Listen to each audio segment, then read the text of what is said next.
El libro de Oseas. Cuando leo Oseas,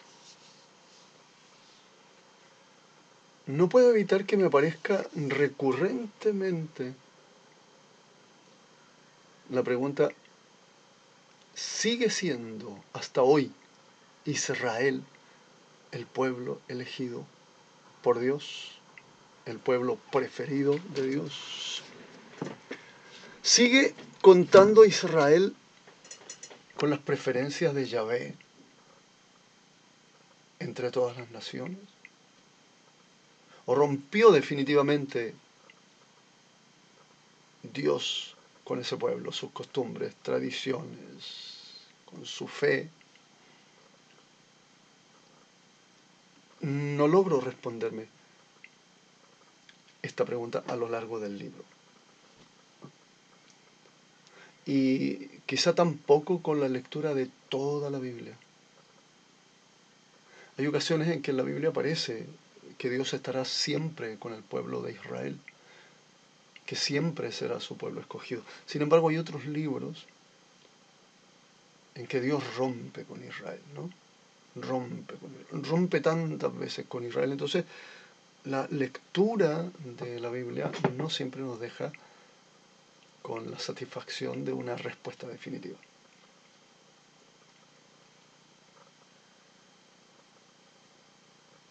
Y es cierto que algunos dicen que hay que leer la exégesis, en fin, la interpretación oficial. Pero para interpretaciones teológicas, para interpretaciones estudiadas, hay diferencias también. Y para interpretaciones mejor la mía, porque es otra interpretación más. El autor del libro de Oseas, se encarga de jugar con la infidelidad y adulterio de Israel, pero también con la absoluta compasión de Yahvé hacia Israel. Veamos entonces qué tiene este libro para decirnos y cuál es nuestra opinión al final, cuál es nuestra interpretación y qué es lo que opina cada uno de nosotros, qué es lo que tiene que decir al respecto. Obviamente, como lo hago siempre, te invito a leer el libro de Oseas. El libro de Oseas es riquísimo para comprender la historia de nuestra fe, para comprender la historia de Israel y para acercarnos un poco más a la Biblia. La Biblia como un libro absoluto, un libro que nos ayuda a potenciar nuestro propio crecimiento espiritual y humano. Oseas capítulo 4 versículos 1 y 2.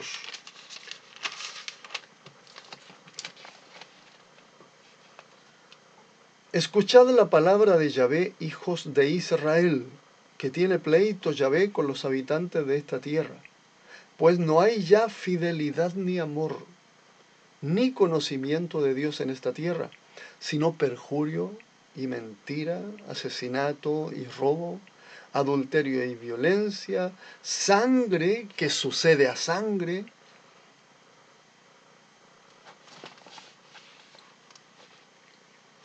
Estos versículos, con cierta diferencia, si es que la hay, parece estar describiendo nuestro propio tiempo.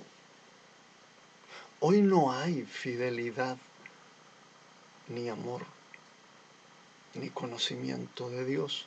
Hay en cambio perjurio, mentira, asesinato, robo y violencia de sangre. Y en todos los niveles. Al nivel político ya sabemos las muertes, el robo y el robo hacia el pueblo de nuestros políticos. La política se convirtió en un negocio y quienes proveemos para ese negocio somos nosotros. Ellos, la clase política, nos dice que hay que poner tales y cuales donaciones, tales y cuales impuestos, y nosotros ponemos obligadamente esos impuestos en las arcas de Estado, y entonces los políticos, como rapiña, van a esas arcas y buscan la mejor manera de llevarse nuestro dinero. Y para eso nos dan trigo, nos dan maíz, es decir, arreglan las calles. Pero después nos cobran por transitar por esas mismas calles. De nuevo.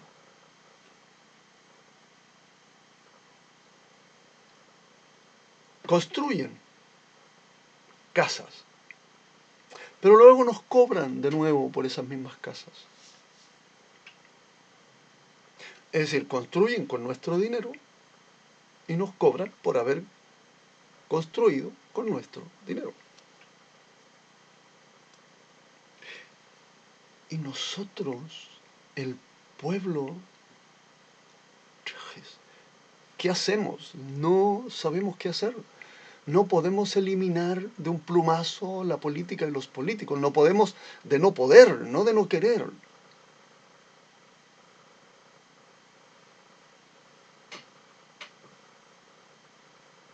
El mismo concepto de amor ha sido alterado. De tal manera que ahora amor parece ser dejar solo a cada cual. Dejar que las personas se puedan sumir en la propia interpretación de su vida y de su realidad, en su propia percepción de la realidad. No importa que esté errada, déjalo. Déjalo, no tienes derecho a interrumpir la percepción de su realidad.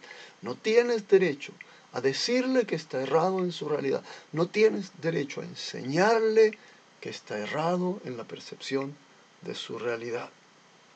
Solo ofrécele consuelo autocomplaciente. Aun cuando esa realidad no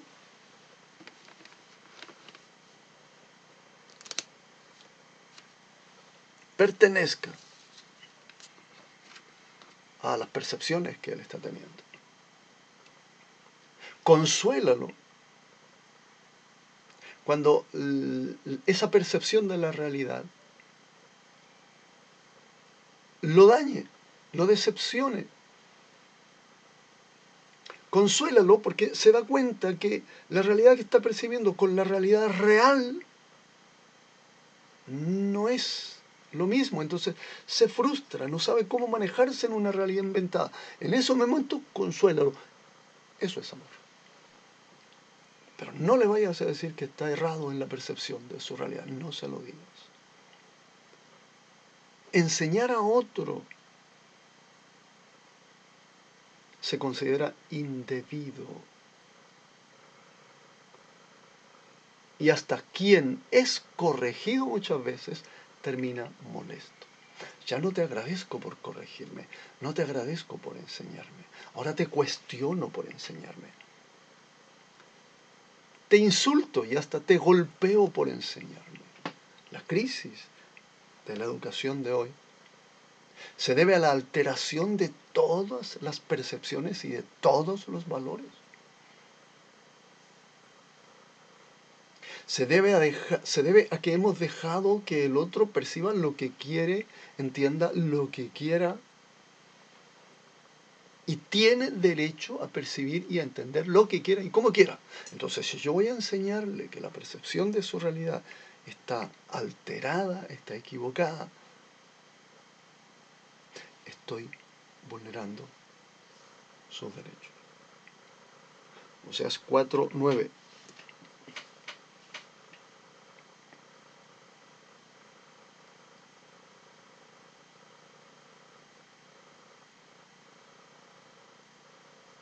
Mas será del sacerdote lo que sea del pueblo. Yo le visitaré por su conducta y sus obras le devolveré. Es común, ahora en estos tiempos, en conversaciones livianas, hablar del karma, ¿no? No pertenece a nuestra doctrina y nuestra teoría cristiana, religiosa, ¿no? Pero hablemos un poquito. Es común hablar del karma, del universo. Pero todos la hemos pronunciado alguna vez, esa palabra. Hemos trabajado alguna vez esa idea. Lo que hagas a otros se te devolverá multiplicado. Debo decir que la Biblia también, el Evangelio, también tiene algunas frasecitas parecidas a esas. Por ejemplo, lo que siembres cosecharás. Lo que siembres cosecharás. Por ejemplo, y esa es una frase tan kármica como toda la teoría del karma. En este versículo 9 aparece esta idea, pero como promesa de Yahvé. Yo le visitaré por su conducta y sus obras le devolveré. Parece que no estamos lejos cuando usamos la palabra karma, con la diferencia de que el karma no es una cuestión accidental o del universo. En este caso, es una acción libre y soberana de Dios. Dios entrega multiplicado lo que otro también da a los demás, ¿no? A la realidad. Oseas 4, versículo 6. Retrocedemos un poco. Ya que tú has olvidado la ley de tu Dios, también yo me olvidaré de tus hijos. Recuerden que estamos leyendo con la Biblia de Jerusalén. Ya que tú has olvidado la ley de tu Dios, también yo me olvidaré de tus hijos. Aquí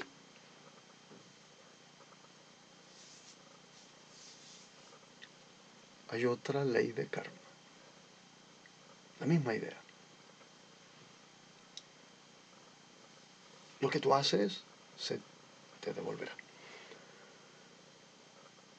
Pero esto no es una tendencia o una sentencia punitiva, castigadora de Dios. No se trata de que Dios nos castiga. No se trata de que Dios nos castigue por no seguir sus leyes. No se trata aquí de crueldad divina hacia hombres y niños. Este es un lenguaje, una manera de enseñar por parte del escritor, con un lenguaje antiguo, poco amable, poco acogedor, si se quiere. Pero es una manera de enseñar y decir de parte del escritor. El escritor nos está diciendo aquí que sigamos las instrucciones de Dios. Nos está invitando a seguir las instrucciones de Dios. Las instrucciones que Dios ha entregado a los hombres. Porque de esa manera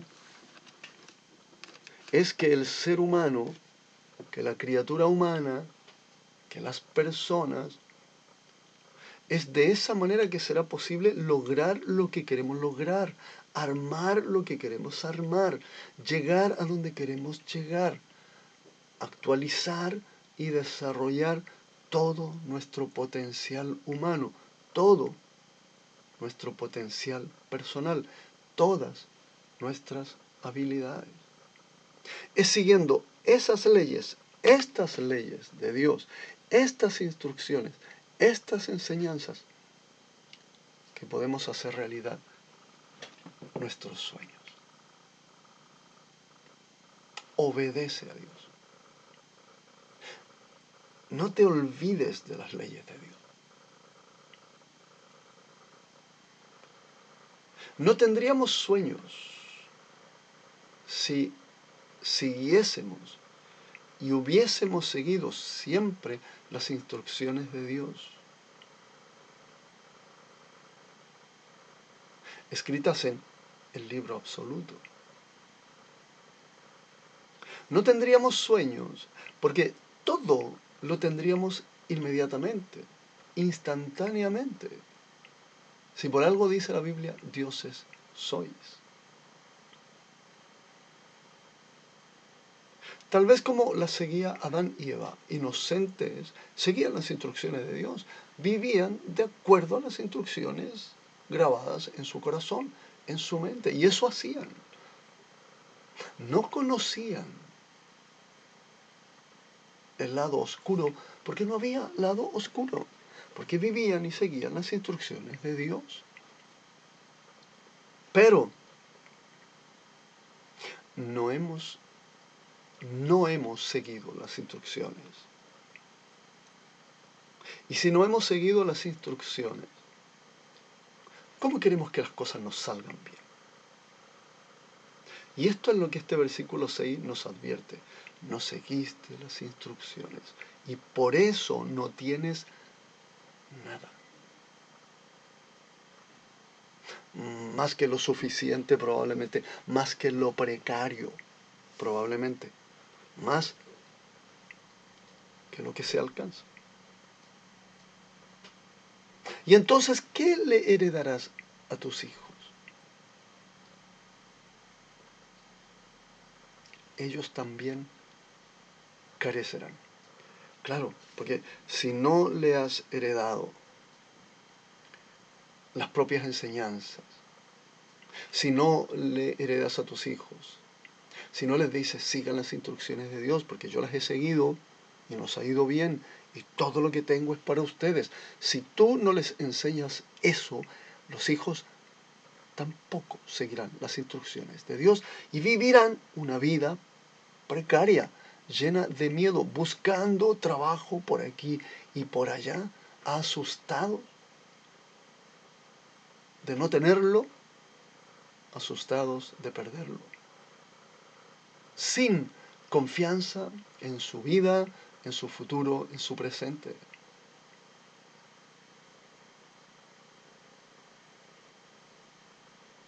Y tampoco tú tendrás bienes materiales que heredarles.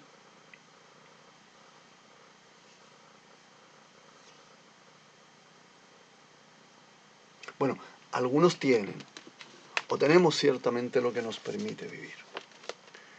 Y eso tenemos que agradecer. Porque afirmamos, y yo afirmo y agradezco aquí mismo, tener casi de manera milagrosa, tener por la gracia de Dios algo que heredar. Y aquí pongo un paréntesis, mi testimonio, sí es posible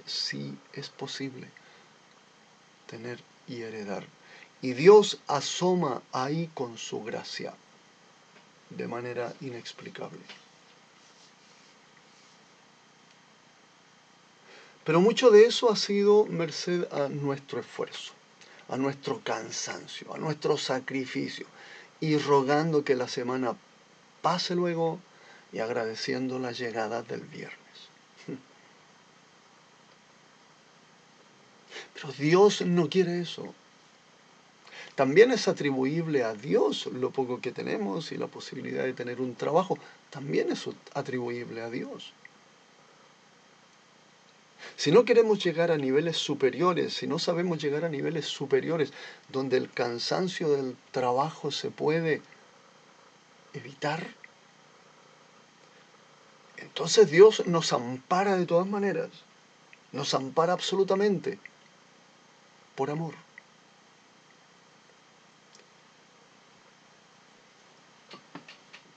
Y nos da la posibilidad de trabajar.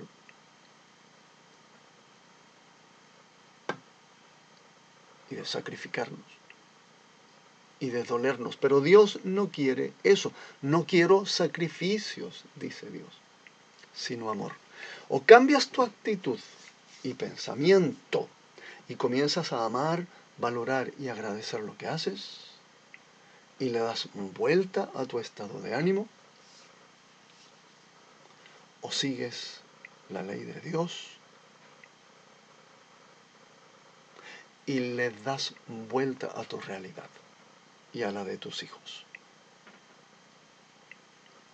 Los lunes te pesan, los viernes te alegran, porque se termina el trabajo. Si te pesa la semana y te pesa el trabajo, tienes dos posibilidades. O le das vuelta a ese estado de ánimo y valoras, agradeces,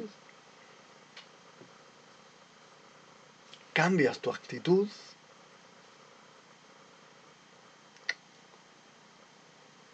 o sigues la ley de Dios y cambias tu realidad.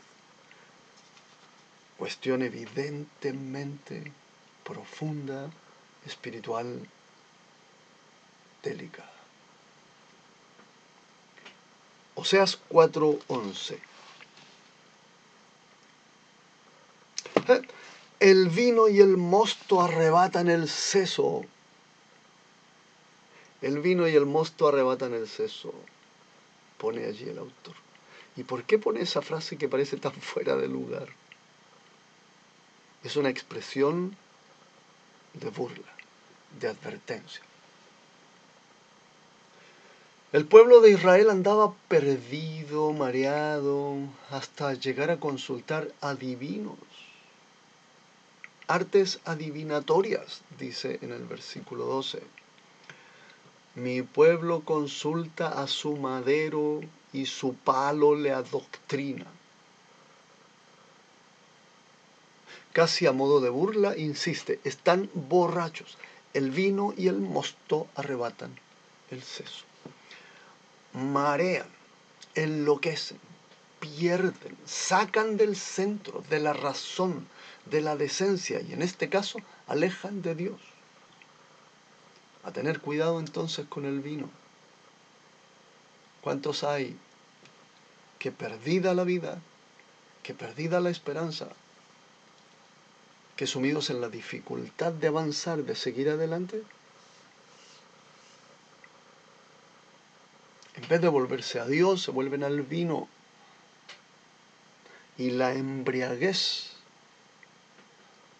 arrebata el seso? Cuidado, que el vino y el mosto arrebatan el seso. Oseas 6,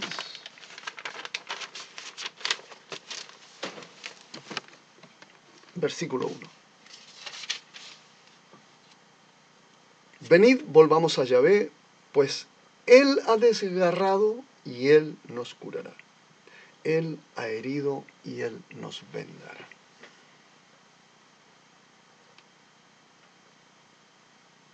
Esta es la frase de alguien que ha aceptado su vida con todos sus claros y con todos sus oscuros, con todos sus valles y con todas las cimas. Alguien que está en paz, alguien que ha tomado sus cargas, alguien que ha tomado su cruz y ha decidido seguir caminando. Alguien que dice convencido que se haga tu voluntad.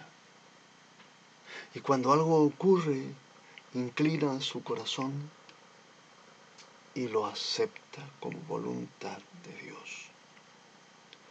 Volvamos a Yahvé, pues Él ha desgarrado, pero Él nos curará. Él ha herido y Él nos vendará. Todo está en sus manos. Nuestra vida entera está en las manos de Dios.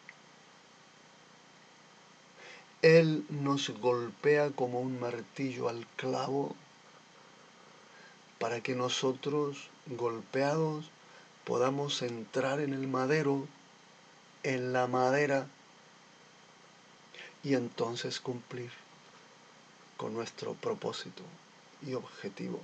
Somos clavos, no para estar tirados sobre la mesa sin ninguna función, sino para estar clavados en el madero. Y entonces sí podremos ser útiles. Y Dios es el martillo y a veces tiene que golpear. Él nos golpea, pero Él nos sana. Oseas 11:1.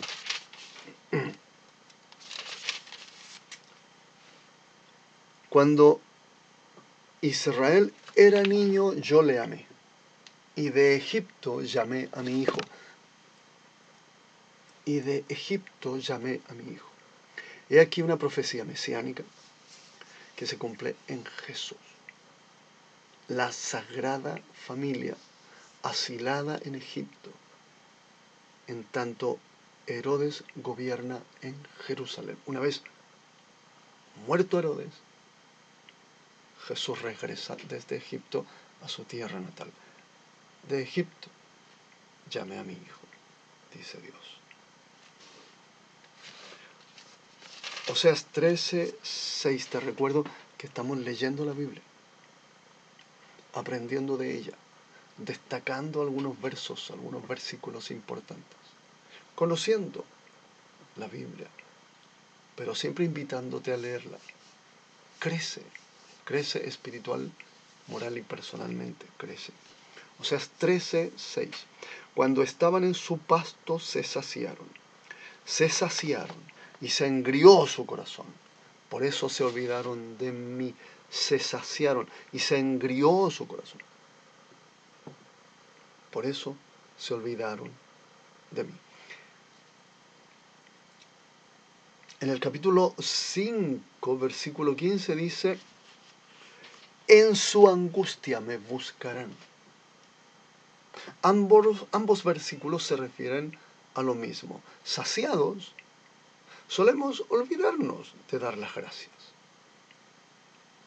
Podemos tener la comida frente a nosotros, en nuestra mesa, y olvidarnos de agradecer por ella.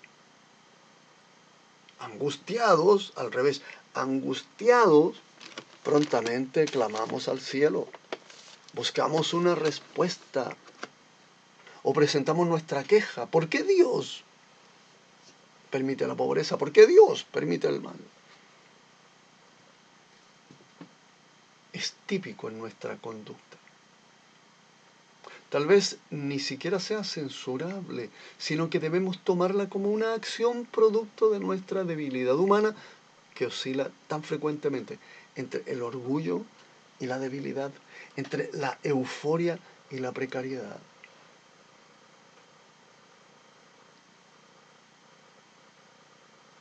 Pero es bueno disciplinarse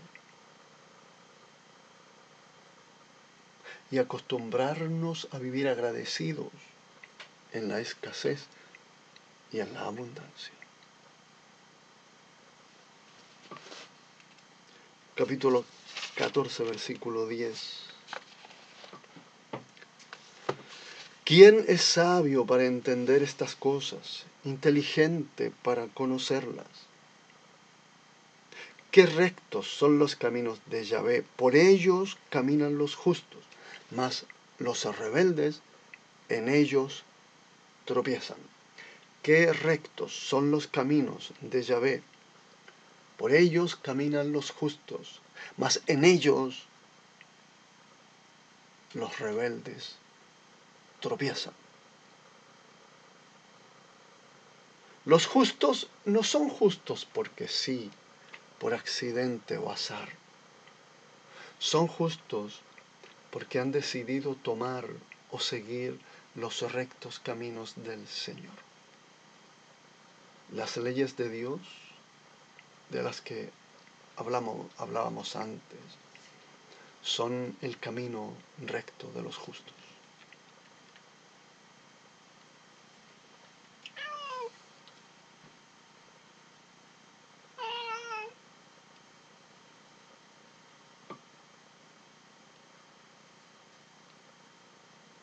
Sus instrucciones son las leyes que debemos seguir, las leyes que siguen los justos. Sus instrucciones son tan perfectas como las criaturas, ¿no? La vida queda bien armada con sus instrucciones. El rebelde, en cambio, sigue su propio camino. Entonces, de pronto, tropiezan, chocan contra el camino firme de Yahvé, contra las instrucciones de Yahvé, que les dice, ese no es el camino, anda por acá. Y en su rebeldía y dureza de corazón pretenden destruir este camino de Dios que interrumpe su andar errado. Pero no quieren reconocer que están errados. Es la dinámica a la que estamos asistiendo hoy. El demonio ha despertado en estos rebeldes y sentimiento a sentimiento, engaño a engaño, derecho a derecho, pretenden ir desarmando este camino de Dios, porque ellos no quieren caminar ese camino